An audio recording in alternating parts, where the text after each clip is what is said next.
say a couple things and then hand it over to you. As I think we said in our email, Tommy and I have been discussing the possibility of essentially handing this off to an entity that might call itself a chapter of the niche meat processors group, or it might call itself something else. But I think our main aim is that the various grassroots activities that are underway will continue and thrive on their own. The purpose of this network is to make it easy and possible for all these different grassroots projects to communicate with each other, learn with each other. And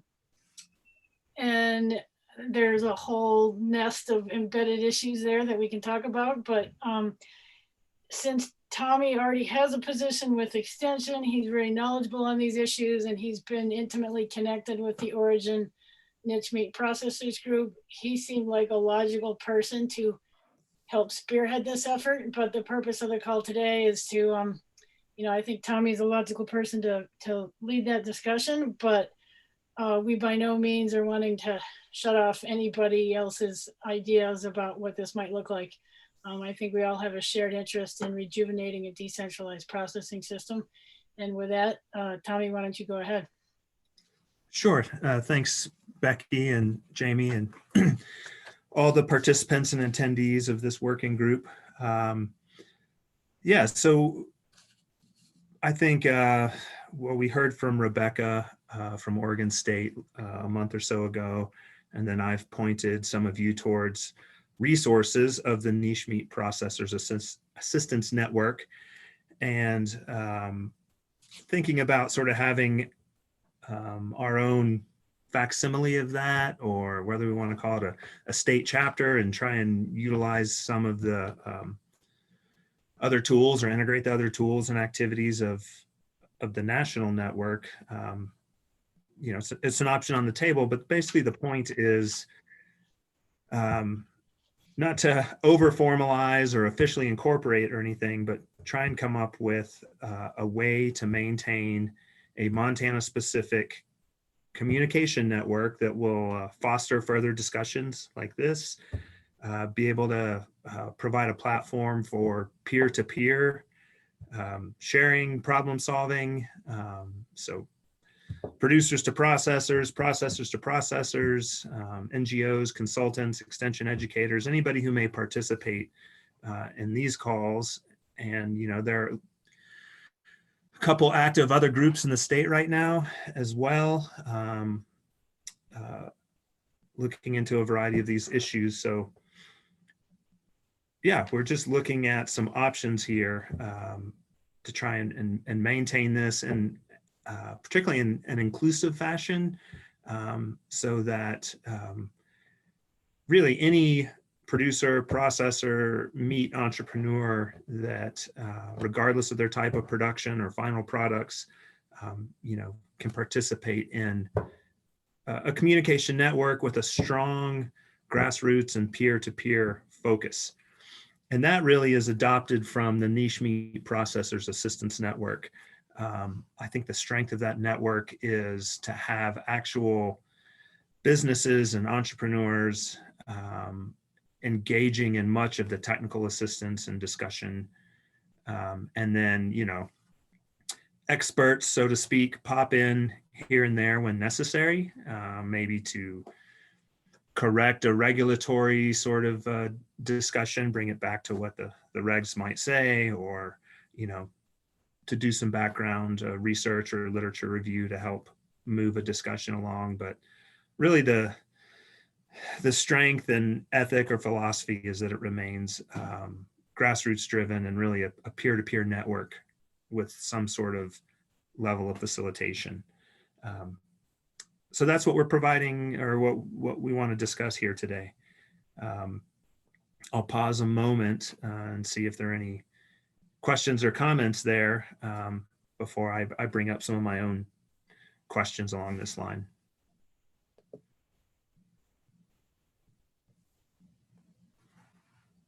And I'm sort of monitoring the chat as well simultaneously. So in its simplest form, it could just be an email group, which is classic and easy to manage. It doesn't require another special login or password. You can opt in with your personal or business email address. And then we can just conduct ongoing discussions there. And there are a variety of things that we could all share through that. News, policy updates, individual business requests or needs. Could be a networking platform for business to business networking or discussions within the local meat supply chain. But basically, it's just a standing platform where we can monitor discussions, answer each other's questions. Now, there is an opportunity, also for a next level. We could continue meetings like this, say at a quarterly level, but then as necessary, have special topic Zoom meetings or gatherings. In the future, it might be that participants in this group could help promote a live face-to-face event, a field day, a tour of a processor, a policy planning meeting. Really, it's wide open. And to also sort of maintain some connection to the Niche Meat Processors Assistance Network, they're doing ongoing national webinars, sometimes regional projects and webinars like the Western Meat School. But really with some specific Montana issues and a group of active producers, processors, and other meat entrepreneurs, it seems like having a tighter discussion group specific to Montana issues and Montana membership, if you will, could be appropriate. So basically, growing out of the work of this group over the last several months, we're just looking at, is there an entity who could somewhat formalize or provide some continuity to this group continuing discussions, perhaps having quarterly scheduled meetings, like I mentioned, but then always the opportunity to break out and have a special guest speaker or a discussion on a special topic, etc. So as Becky mentioned, I do have some resources through Extension just to do this basic oversight, basic management and sort of logistical resources that would be required to keep these discussions going, both with the background, email discussion lists, and meetings such as today's. However, though I'm willing to do that, it may be appropriate that another entity, an NGO, or somebody else takes the reins there. So I also see a good comment from Jeff, and we'll circle back to that as well. So once again, I'm going to pause so I'm not speaking too much and just see what folks have to say, and then also pop into the chat box to answer some of those questions. Tommy, this is Jamie. I am aware of a model that really started off as a listserv, and that's with O'Grain with University of Wisconsin. And I will share their website here.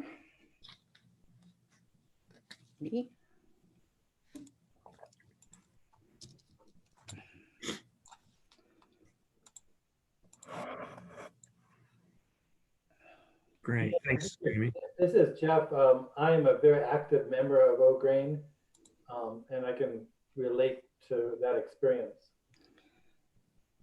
So Jeff probably has a better idea of the history of how this came about. I just know that I was part of the listserv for a long time. And, a lot of the questions would be about like using a crimper roller or, different rotations, just sort of the technical thing. This website has grown out of that. And this is, by extension, but it includes, research, publications. In this, the focus is organic, but that's not necessarily so. Some fact sheets, And then the folks do log in to gain access to basically a listserv. So it's a pretty simple model. So that is one thing to think about. Yeah, absolutely. Thank you for that suggestion. Um, in the sort of short to medium term, I don't see developing a website quite yet. And I'm not saying that to be contradictory to that example. I think that's a valid goal and something we'd like to work towards. At the same time, I'm trying to think how not to just duplicate or mirror national, regional resources that might be on the niche meat processors website. And I haven't quite figured that out. The other issue I'm somewhat concerned about, I want to do our best effort to interact with the Montana Meat Processors Association to see, how they could fit into this, and could we also help, with just bringing their membership into this discussion. Do they already have a kind of listserv, technical interactive group all going already, or is that something they don't have? Jane Ann can speak up if necessary, but from what I can tell, and I've written like some newsletter articles for them, they push out an electronic newsletter, and they may print some hard copies for some membership.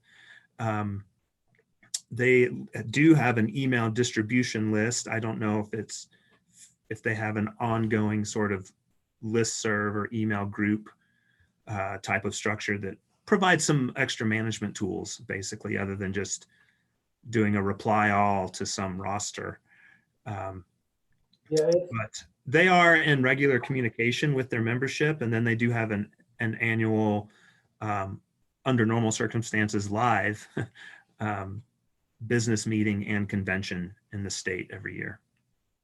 Tommy, it looks to me like when I'm looking at who's involved in this group that we kind of have two different audiences building. We have those of us that are providing assistance to meat processors.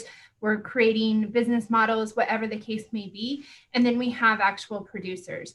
And so when we're talking about how we respond and what this group can move forward to, I like the mix of being able to talk to producers and having this kind of network of providers on the tech side, or the colleges, or all of these great people that I'm seeing here. But it does seem like it's two different audiences, and we need to take that into consideration when we talk about the future. I enjoy these calls. I learn a lot from all of you guys. I think that they have a value, and I think if you're willing, Tommy, to continue to organize and keep us going, that in itself is very valuable. And then where we take it, I don't know if we have an answer yet, but just there's my 2 cents. Yeah, I appreciate that. I think of the growth and continuity of this group and a future with enhanced participation and quote membership, even though it's informal. Just starting with the broad-based network, and then thinking about, are there going to be other like necessary discussion threads, or how do we manage if it becomes necessary sidebar conversations, so to speak, considering the different audiences you mentioned. One thing that I have found to be pretty unique about the National Niche Meat Processors listserv is that it's just always all play. So, there are conversations that for a number of days, emails back and forth within the listserv will be peer-to-peer, processor to processor, or producer to producer. And then, a retired FSIS inspector may chime in, and add a correction or add some advice based on their institutional knowledge. Or an extension researcher educator may pop in with an idea. But then there certainly are, invitations to sidebar conversations that may not be important to everybody and can also sometimes serve to just reduce the overall traffic on the listserv so that it doesn't become overwhelming. And that also maybe loops back over to one of Jeff's early comments in the chat box about some criteria for entrance to the listserv. You know, we really would like this to be Montana only, because for national regional discussion, you know, I just encourage you all to participate with the main niche meat network. But by having a formal Google group or a listserv that maybe MSU IT can help me set up, say for example, we would have some control, you know, it's opt-in, but we don't want like out-of-state businesses coming in and like spamming the list, you know. Exactly.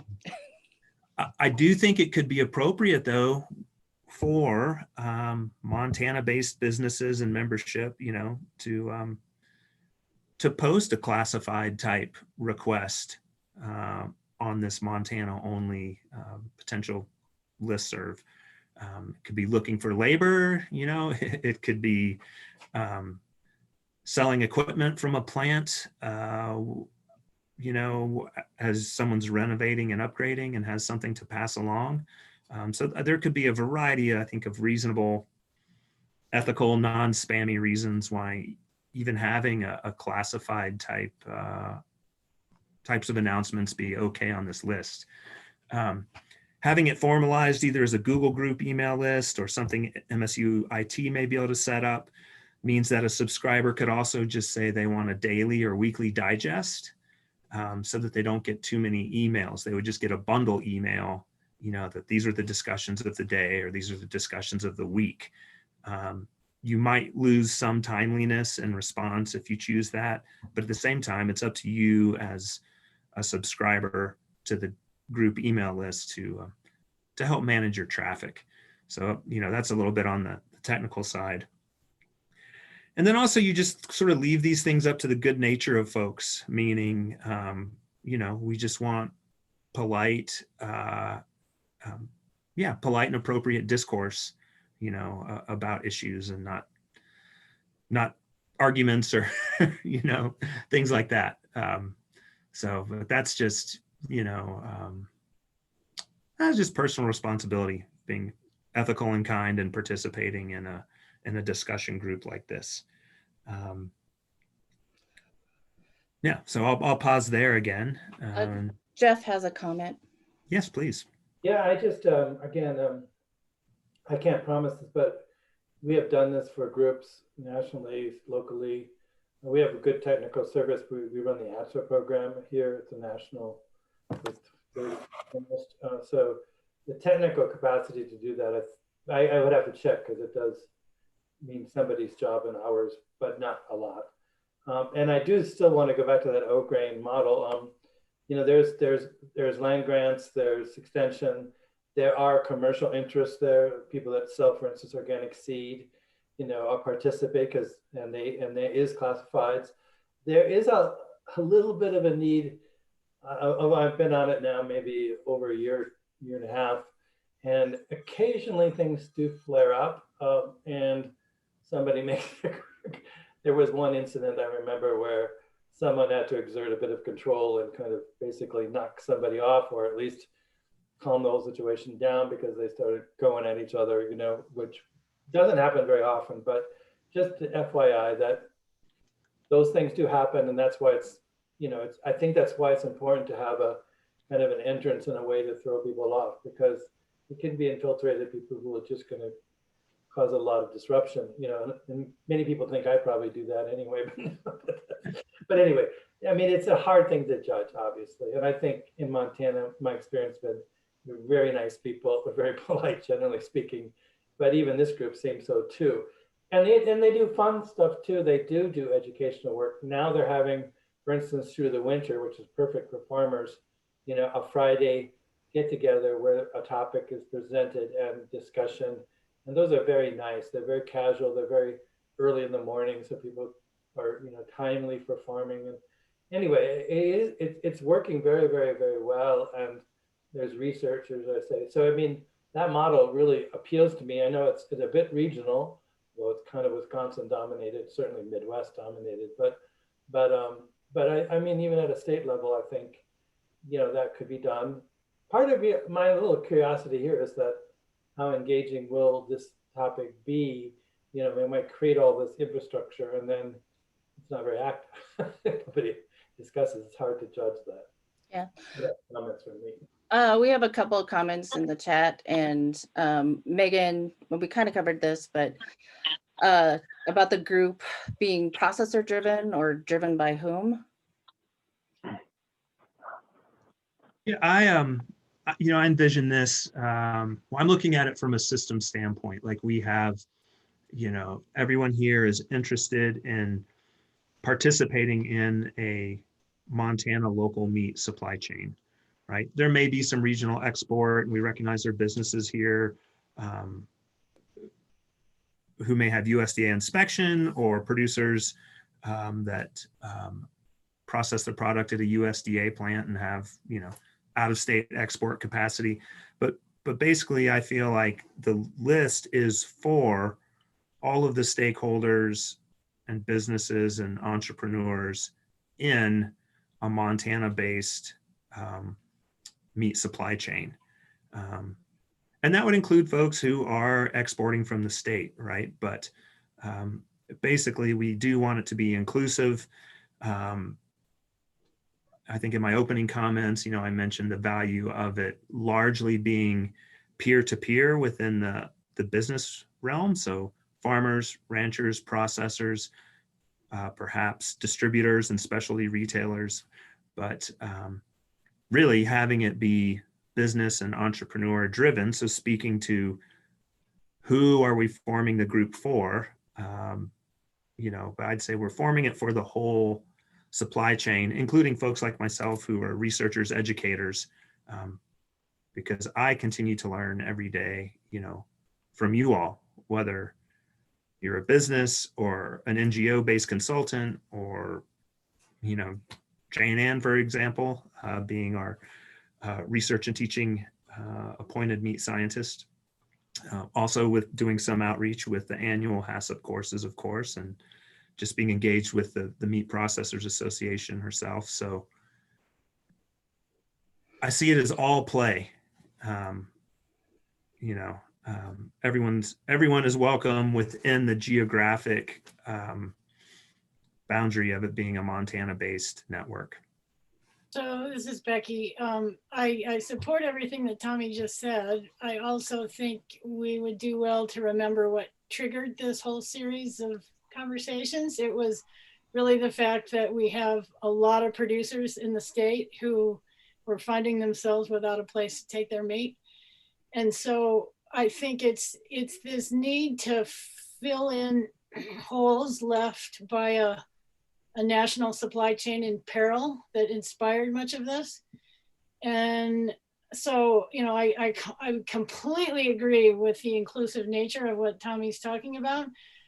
But one of Megan's questions was, who's driving this? And I think ultimately, what has been missing in recent decades in the livestock industry is that the producers haven't been at the wheel enough. And so I'm not trying to suggest that the producers are going to displace anybody else's discussion on here, but I think keeping in our minds that what we aim for is a healthy livestock industry that's healthy for producers, healthy for consumers, and healthy for the people who have to work in it, is just a kind of a background note that I want to have be there behind all the other good stuff that you just said. Yeah, thanks, Becky. I think it's very important to recognize, and I think that the overall impetus of how this group came together late spring, early summer, should and will remain a primary focus. And then the and statement being that we will recognize that other issues within that broad goal, that broad reason for being, may rise up and become a focal point for a number of weeks or months. You know, it could be a policy opportunity that suddenly presents itself, and discussion from a group like this could lead to, you know, folks helping make sound policy recommendations and pushing a policy idea through state legislature or a regulatory authority, you know, through their rulemaking capacity. So at any rate, yeah, and you know, I'm going to circle back to recognizing that we have a bunch of different groups, but that it was largely producer driven to get started. You know, Montana's a big land area, not a lot of folks, people participating in the local meat sector. It's even a smaller population. So I'm just for kind of starting out with the broad-based all play as my personal opinion, just because in the end, I don't think there's that many of us. And then this is a unique industry where, though there are some opportunities for on-farm, on-ranch slaughter, processors are a required step in this supply chain. And for scaling up and, you know, expanding businesses, inspected processing specifically is a required part of being in this business. So one thing I've gleaned from several years of participating with the national network is the need to connect producers and processors and just have them understand each other and have better relationships, and understanding each other's hardships, time constraints, financial constraints, regulatory constraints, and then working together to get that local sustainable product to the end consumer. Okay. I'm going to go through some of the comments again too. And Georgiana notes that we need to have a written review of the topics over the past few months and any conclusions that have been brought forward. And I would say that's, yeah, it does need to be done and could serve as foundational text for anything moving forward. I do have a question on that, Tommy, and would it be possible to get any grad students involved? I mean, would there be any interest in doing that?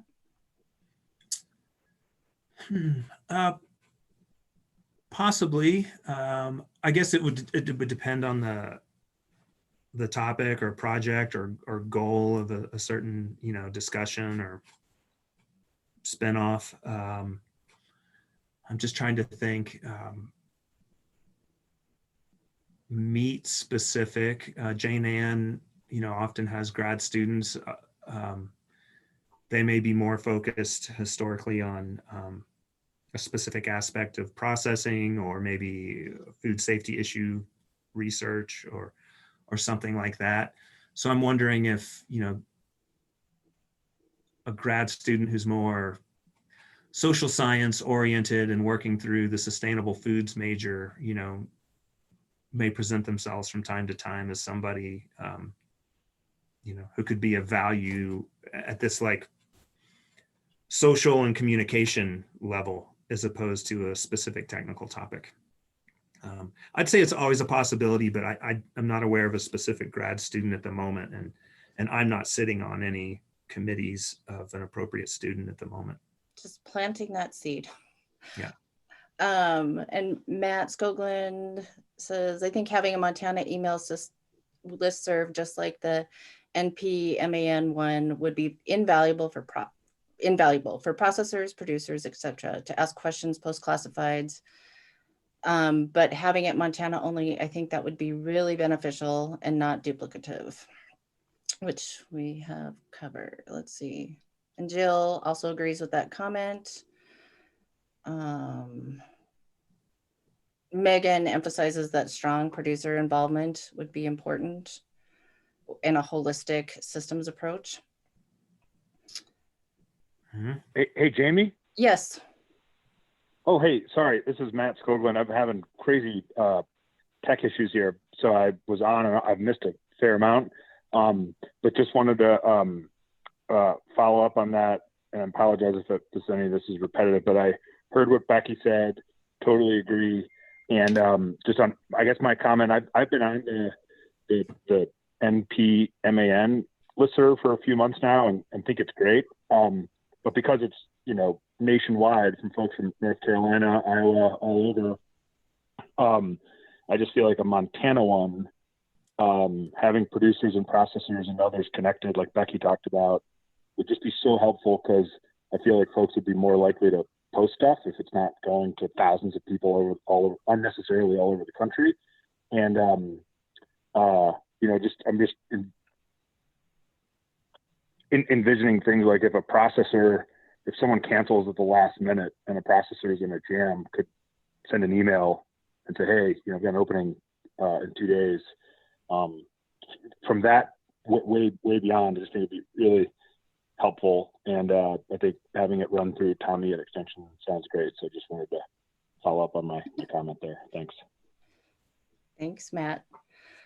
Tracy McIntyre notes that Grow Montana, which is a coalition of several different food and ag organizations, is doing policy development work.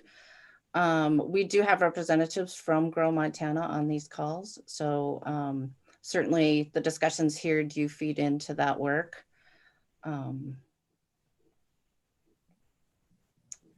Yeah, and I see like the opportunity to have, all of us wear many different hats, and I feel like working in education and public service and consulting in Montana, we recognize that so many smart people and productive folks wear many different hats, right? So to have those liaisons or, connections to an outside group where Grow Montana may not need to be part of all our discussions, to have somebody on this group interested in meat, but also working with Grow Montana, that can establish and maintain those connections, so that maybe a subset of this discussion group may present their policy needs to Grow Montana, so that they can incorporate that into their advocacy. And then vice versa, Grow Montana can say, hey, let's pose this question to the Montana meat listserv and solicit some input from producers, processors, and other advocates.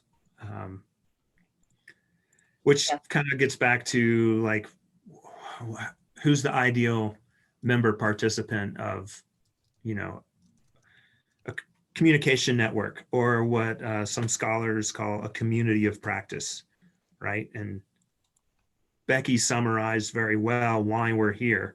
And so that's at the core of a community of practice. It's sort of the goal or the mission that's broad-based. And then the community of practice is for all the stakeholders and practitioners of that topic or sector to share, in a peer-to-peer way. Yeah, I think we can summarize by saying, this group's aim is to keep gradually moving the needle on rejuvenating processing options for producers. And we don't want to reinvent anybody else's wheel. So networking with all these other entities, whether it's Tracy or Grow Montana or anything, is part of the side business. But it's not our business to go jump in and become the policy experts.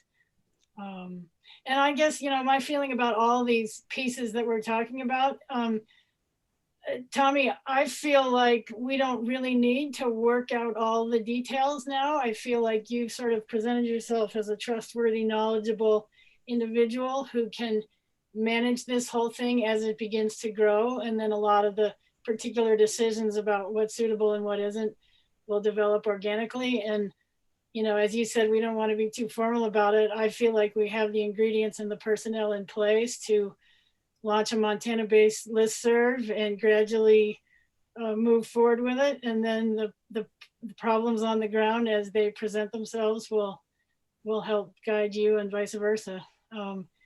And beyond that, I don't really feel like we need to leave this call being terribly prescriptive about exactly what it looks like.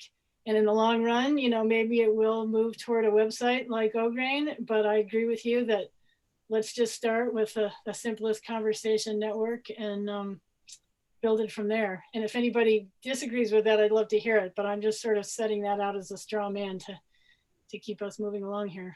Yeah, I would add, and Jeff brings up this point, that we're more intentional about adding tribal nations to this discussion and making sure that their invitations extended.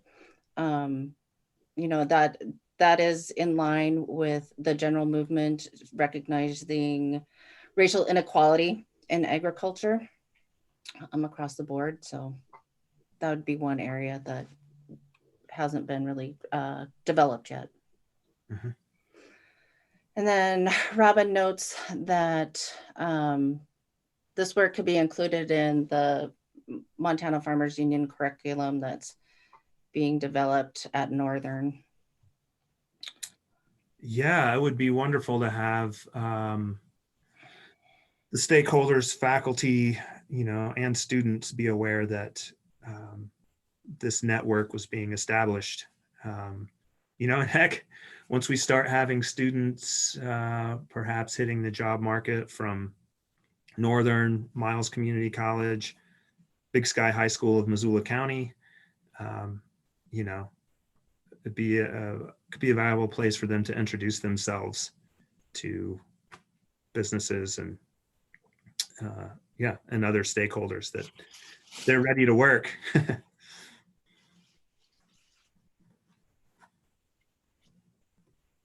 Okay, that's the end of the questions that I have there. Great. One comment too about the tribal. I think you all know, but just for FYI, we're about ready to be concluding I don't know how much I can share of all the details, but of a fairly year-long feasibility study for the Blackfoot Nation in terms of building a federally inspected processing facility feasibility study.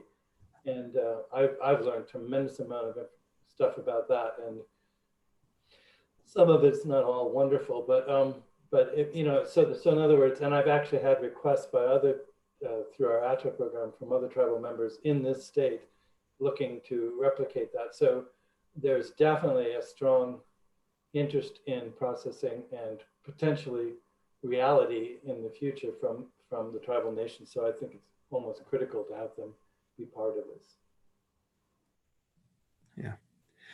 And I, through our federally recognized tribal extension program, we have MSU agents working on tribal nations based in their communities. And then there are also the network of extension educators through the 1994 land grants, the 2-year tribal colleges. And then myself and some colleagues in Ag Econ from MSU, have some networks and connections there. So we definitely can get those invitations out, to our tribal colleagues and stakeholders and community members. Kim is reminding us too that there is the MEET program at Miles Community College, and that it's already developed and has students enrolled for classes this spring. They have a new coordinator who is looking at ways to market the program. So any suggestions for that are most welcome.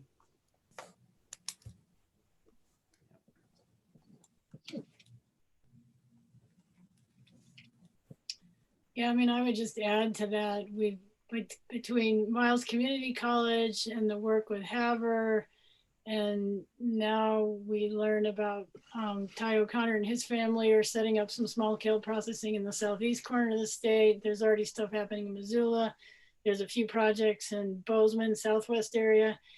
So in many ways, there's pretty good coverage already. And I think it would make sense to, and maybe this is something that Tommy can do, is just kind of keep an eye on the geographic coverage of who's participating and make sure that the whole state is sort of being brought along into this dialogue. Again, with an eye towards looking out for the producer's interests. Yeah, once we have a platform settled on, for perhaps this first step of maybe just this simple listserv technology, which is 30 plus years old at this point, but like I said earlier, it doesn't require like specifically visiting a website, logging in. You can just have a certain amount of traffic directed to your regular email and you can dismiss it or participate. But once we have that platform set up, all of us here can invite people, as appropriate. So, that's a value about this being peer-to-peer and sort of decentralized. So we can try and cast that net, reach out through our contacts and invite people in.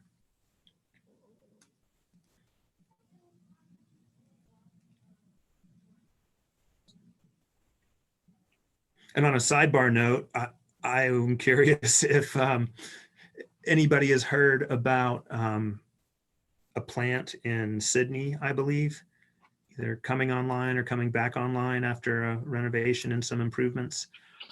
We can discuss that at the end in the wrap up, but I don't want to forget to put that out there from, in the rumor or fact category. Tell me, I haven't, but I could definitely talk to Leslie and find out, the economic developer there, and find out what she knows if there is something there.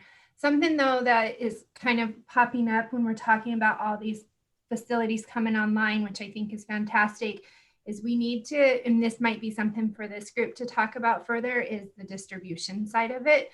That's a huge issue. We just finished we'll be releasing it probably next week, the food distribution study.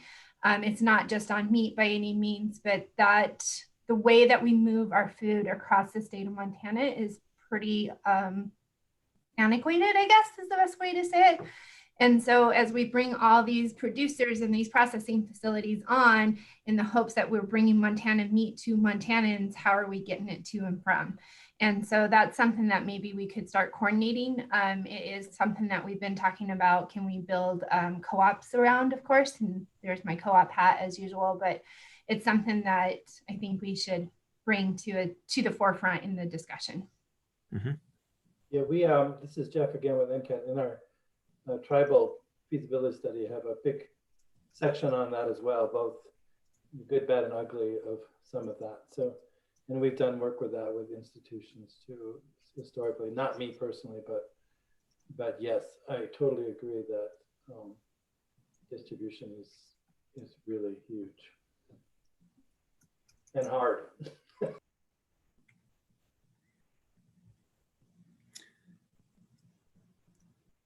Let's see.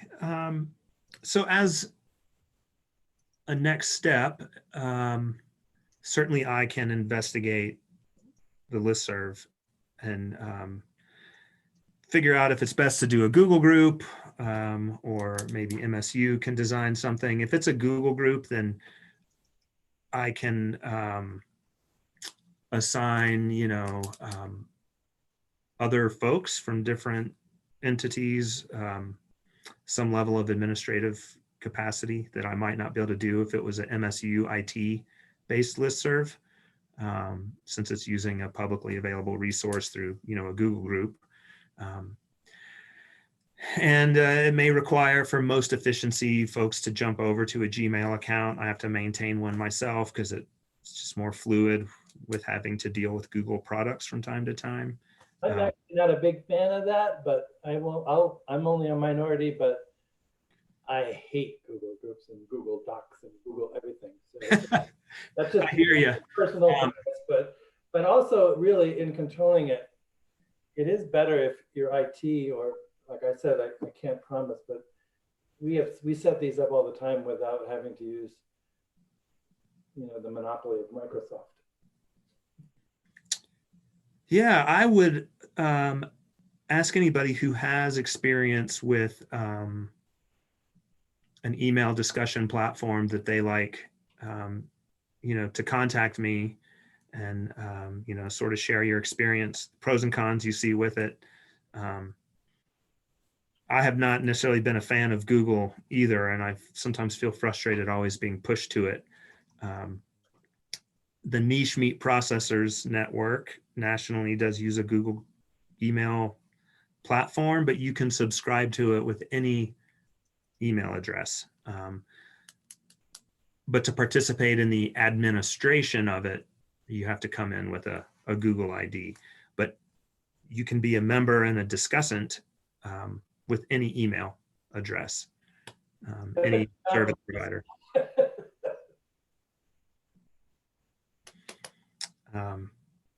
The only reason so I guess I'd like to know if there are other services out there, and that can be sort of an offline discussion. Because I wouldn't, if MSU built it for us, I wouldn't want it to be too exclusive or only locked into me being any sort of administrator or gatekeeper. I'd rather have a handful of people volunteer to, be part of that.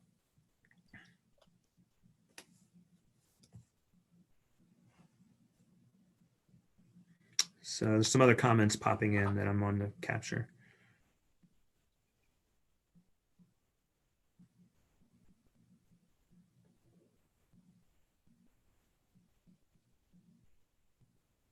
Yeah, another interesting topic coming in,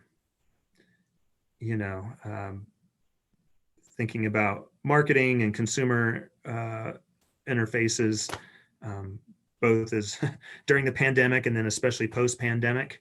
It's been pretty fascinating to see the culinary restaurant industry hobbled by the pandemic, but demand because of, go skyrocketing because of consumers' perceived mistrust of the, I just say perceived because I haven't read a study on it, but obviously mistrust and lack of faith in the national and continental supply chain. So as restaurants come back online, and will some of this impetus from the pandemic keep driving local meat as well, what consumers that were gained because of the pandemic will stay on and participating in the local meat supply chain? There's a lot of questions out there. So definitely a topic that this group should discuss on whatever platform we move forward with.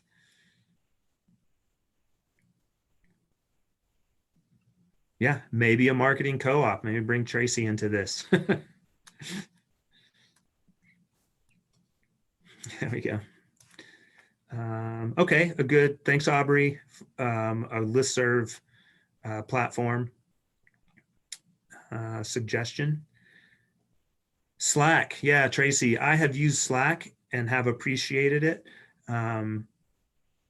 I like a lot of its functionality. You don't have to get all the emails, but if there are sub-threads, you can subscribe to sub-threads, or you can tag people. You can have an all play thread on Slack. Yeah. Yes. And some people with a federal.gov email address have not been able to participate efficiently in that platform.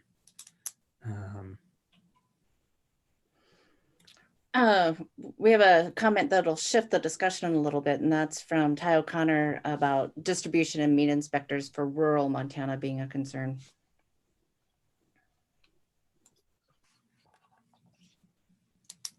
Yeah, I mean,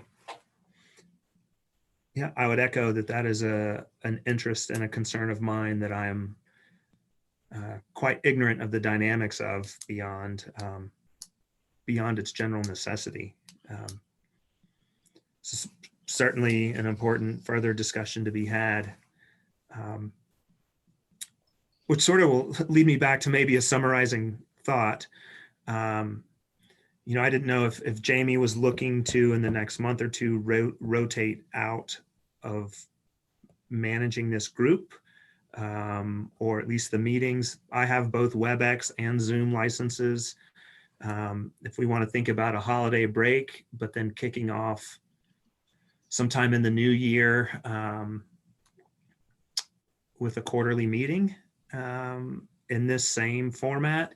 And hopefully by then the listserv may be up and going, which can guide the need for special discussions, like some of these good ideas over here in the chat. And then also we can think about, do we need to have a special event? Do we need to have a Zoom or a WebEx, and maybe into the future a hybrid meeting where one of these special topics is discussed in detail with an expert speaker or a predefined panel? So sort of the sky being the limit on future activities and opportunities once this, once the communication network is solidified. Yeah, I'll say a couple things on that. I think Jamie and I were envisioning that essentially we would be handing off these calls hosted by MOA. Not in any way that MOA doesn't want to keep up and be involved, but it seems appropriate to essentially hand this off to somebody whose sole focus is this meat discussion.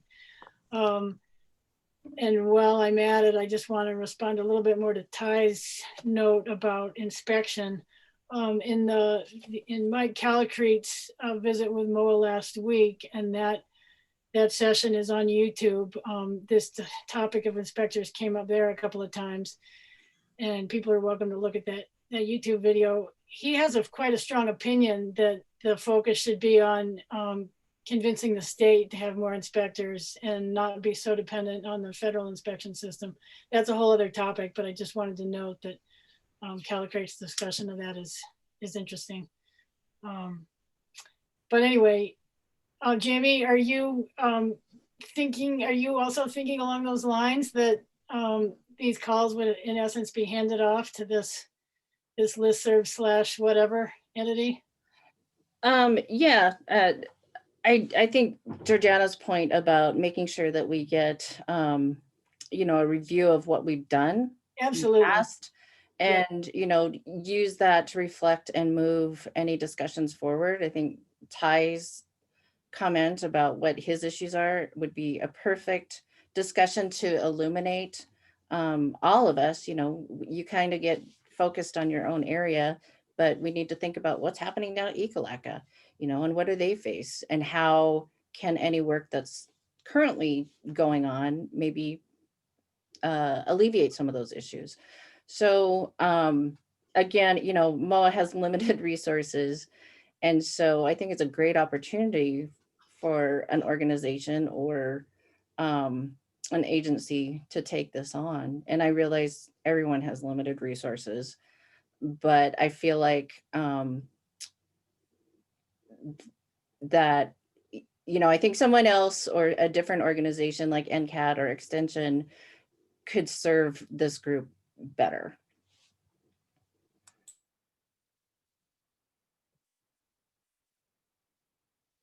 Jamie, I just want to say thank you. You brought a lot of us together in a time of chaos, and it was greatly appreciated that you brought all of these different conversation pieces together. So I think MOA should be commended for everything that you did this year. So I appreciate that. I do have to jump off, but I'm wondering, Tommy and Jamie, if this could be something that a subcommittee could just come and work with you, Tommy, on what that looks like. What is that stepping stone? And then we could start those quarterly meetings. Or do you even need that help kind of identifying what would be the best one, exploring those different options? It's putting a lot on you. And so I don't know if I'm the best one. I'm not a tech person, but I'm happy to always volunteer my tech person if I need to. So let me know. And yeah, just kind of thank you again.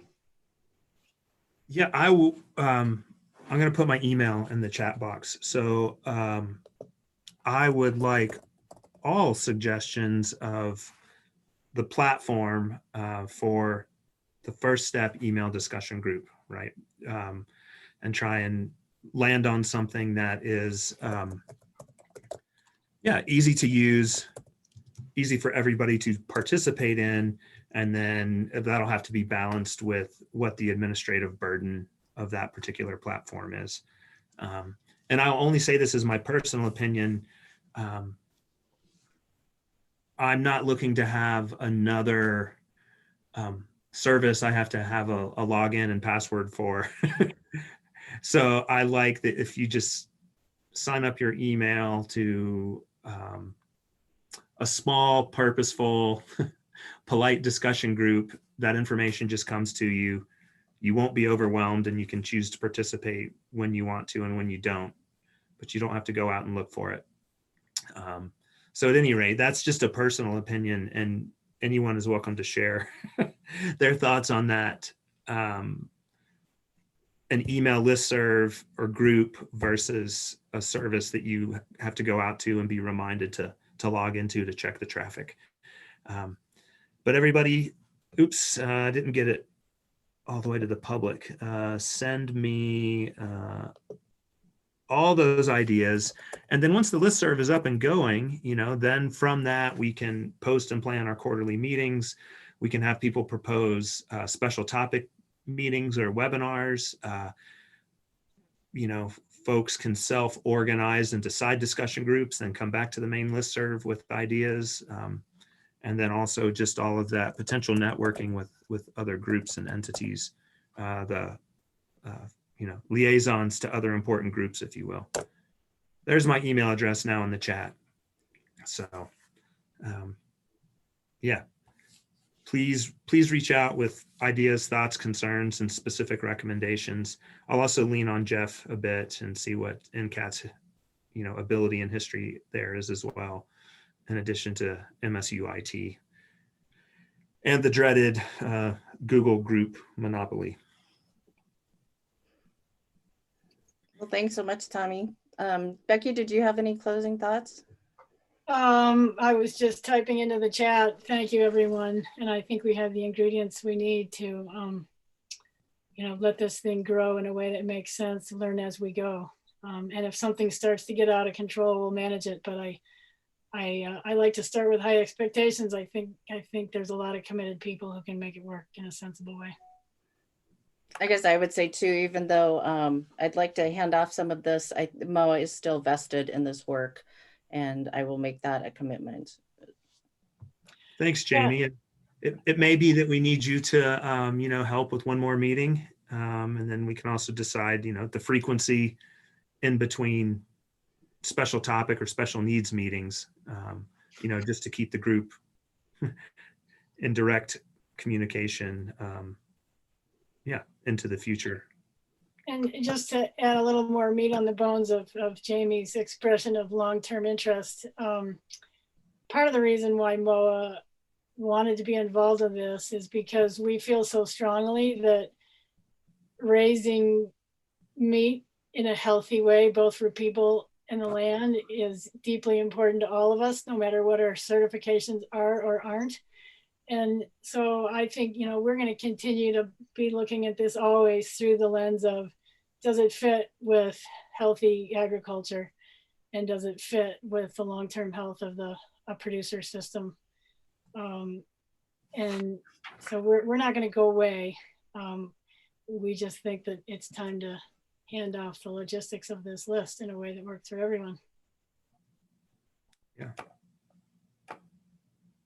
Well, thanks everybody for bearing with me.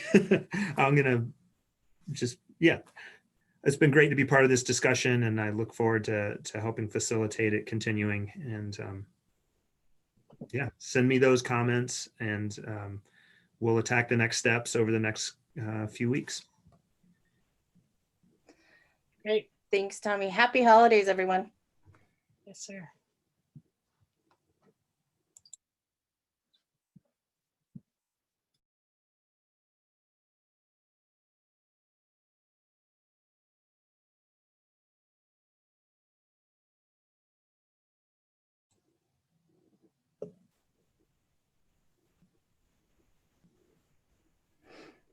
I was just sticking around a minute in case there was any follow-up discussion. Might not be necessary, but. Well, I'll give you this. I've avoided using Google Groups with MOA just because, email is hard enough for folks, to be honest, to keep up with. So to add another layer, it's just like, it's not going to work. So no, I appreciate that. And I'm a little ignorant on the difference between, well, I just need to ask Rebecca. I mean, I talk to Rebecca like twice a week, especially during the meat school that's ongoing right now, because she uses Google to manage the listserv, but people participate, post, and reply with their personal email, whether it be their business or institution, or sometimes it is a Gmail or a free public email. Sell your soul for it. Others, it's, they have a server for their meat business, or, obviously if they're a government employee or academic. So it functions like a listserv for all the membership, but she manages it through a Google function. Okay, yeah. I mean, I think it'd be interesting to talk to Aaron Silva too with O'Grain, because that thing took on a life of its own. Huh? Aaron Silva with O'Grain. Yeah. The group they started, just there's a ton of discussion that goes on, and it outgrew what she was able to manage. Which, I guess that's kind of our goal, is to facilitate these discussions. So understanding there is a limited number of people, although, I belong to O'Grain and I'm not in Wisconsin. I like to just monitor it and see what's going on there. So, Right. yeah. Okay. Well, hopefully I'll get some advice from folks on, email group services they've been happy with. And I'd like to be able to move forward with that pretty quickly. Hey, Tommy, this is Dave Allard from the Montana Manufacturing Extension Center. I just sent you Dave? an email. Yeah. And I just sent you an email. I'm working on a project for Jefferson Local Development. Oh, great. Yeah. You've probably heard of that project. I'd really like to have a chance to visit with you a little bit. We're talking about some different remediation things, and your name came up. We're working with Tom over there. And so some specific stuff about different ways to remediate the waste, as well as just kind of get you up to speed on the project, where it's at. And, any input that we could get from you would be great. Yeah, I'd love to participate. And look at those options and just concerns. Obviously, there's outside the plant, waste and wastewater stream, parking lot, trailer parking, manure pens, and then processing waste and processed wastewater. That's going to be the biggie. Yeah. Well, we're working with WGM on the water issues. The first discussion I had was with Whitehall Publicly Owned Treatment Works, and they were like, "Oh yeah, no problem, send it to us." I'm thinking, I don't know if that's. I think you're a little cavalier at this point, but they're open to that possibility. I think there have to be some primary treatment, BOD control done before we would send it to the POTW. But they're thinking about a pretty major expansion out there where they want to build this thing, and so putting a sewer line in is not inconceivable. So that's one of many things. But what do we do with the solid waste? Yeah. And Barrick is right there, and they've got lots of earth moving equipment. They could dig holes and bury stuff for us. And we were just at Pioneer Meats last week, and Brian was telling us how he's working with a local rancher, and they're doing a kind of an open remediation heap type situation. And then we'll be going to Sweetgrass on Tuesday and look at their incinerator. But I'd like to maybe either come by and visit or schedule a phone call so I can kind of bring you up to speed with kind of the size of the plant we're thinking of, where it's going, where we're at as far as, and I happen to have an interim report I can share with you. But we'd really like to get some input from you. So take a look at the email. I'm pretty tied up this week, but I have some time next week. Maybe we can. Me too. Yeah. Okay. Perfect. That'd be great. Yeah. Be excited to hear more about it and see if I have any thoughts or ideas that could be helpful. Perfect. All right. Well, I'll look forward to seeing your email back. Thanks, Dave. Thanks, Jamie, for letting us hang on and have that little sidebar. Oh yeah, no, it's my pleasure. My pleasure. Nice to meet you, Dave. I don't think you too. Thanks for doing this, guys. Yeah, it's our pleasure. All right. It's not all the time. No, I do think we're lacking a lot of things. And I know, I just got an email from somebody, I don't know that you were forwarded on, but it's just like, well, what's going on in the state? What are all the projects going on? It's like, I I can't keep track of that. And somebody who's more working in that, that's a good project for them. Or actually the person who asked the question, it's a good project for them to take on. So. Right. Yeah, because there's at least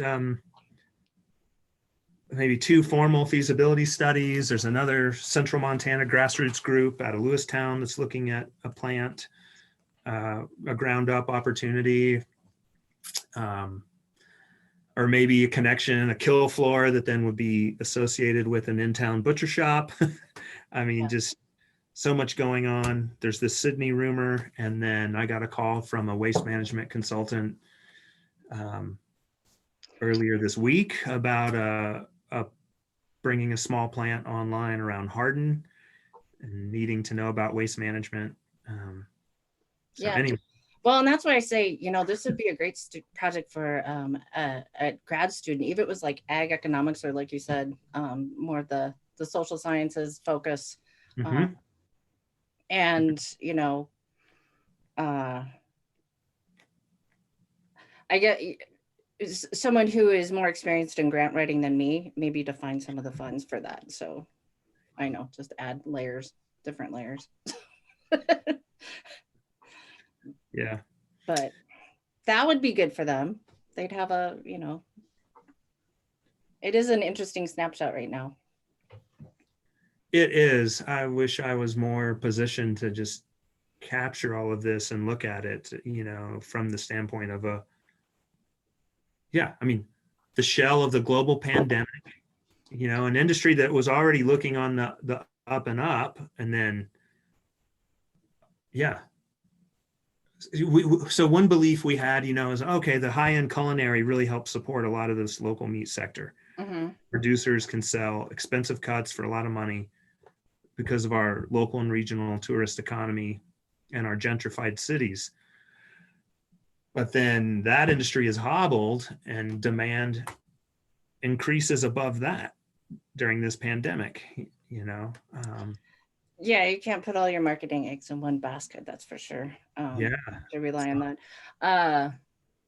What's interesting, one of the interesting things I've learned about this, or through this whole process, is the demand for goat meat and the desire for cuts that aren't typical for those. So more for the, in this case, it was for refugees in Missoula, but they didn't want the cuts that they get from the butcher. They wanted to do it themselves because they have I'm sure they don't want to do it themselves, but they wanted it processed a certain way that wasn't the usual. So those when I've given national talks, I've talked about the importance and value of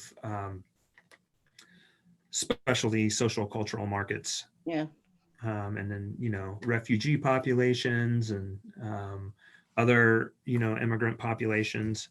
Colleagues that work in the Southeast, there's a huge market for goat and lamb to the African immigrant population and the Hispanic immigrant population. So much so that the 4-H kids can sell every goat and lamb they raise into this social cultural niche processing opportunity.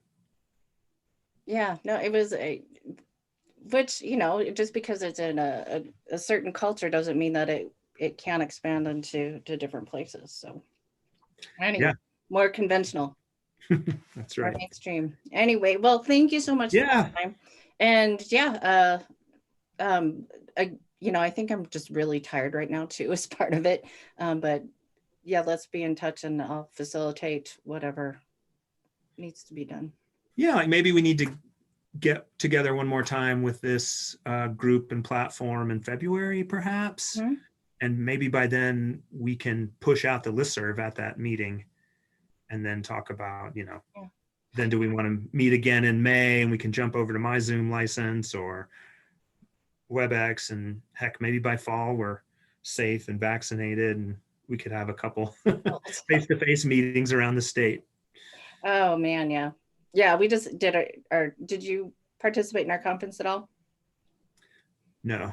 Well, I know there's so many things, and we were up against like Acres, and I think Iowa had some free things too.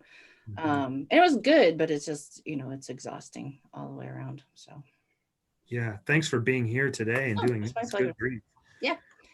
so have I a know good I day. kind of looked at Uh-huh. the combo Arrow MOA, agendas, and there was interesting stuff, but I just had too much. Yeah, well, I had never heard Fred Provenza speak before. I didn't realize that it was kind of funny too when he got on. He's like, well, I'll be happy to answer questions when, if those come in. It's like, great. And there was never a breath taken. So, but it's nice to have him in the neighborhood, and I appreciate his call was well attended. So that's all good. Yeah, I do have the archive link of that to look at. I think it's an hour and 44 minutes. Yeah, exactly. So Yeah. all right, All thanks. right. Thanks so much. Bye-bye. Bye.